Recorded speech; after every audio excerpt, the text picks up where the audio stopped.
in that we'd moved to Eastbourne Marina in about 92, 93 when it very first opened. We were one of the very first boats in there. We'd come from Newhaven.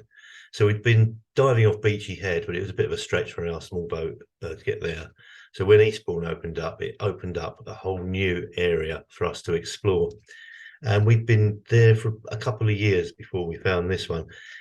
We initially didn't find it.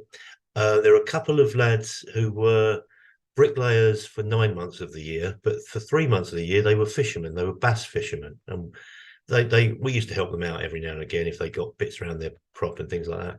And I gave them the numbers of various wrecks that we'd found, and they went off and fished them for bass, and then went and laid bricks at the end of the year.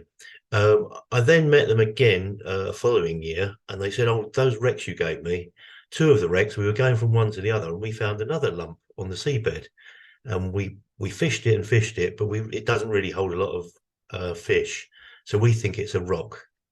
So they gave me the numbers anyway, and I think if you look on the chart, there are two wrecks either side of the Holland. If you draw a line between the two, it's smack bang the Holland's there. I went out to it with our sounder and checked it out, and I thought, yeah, it's a rock or it's a boiler. We've done that before. We for some reason we find boilers every now and again, or a boiler and an engine if it was an old drifter.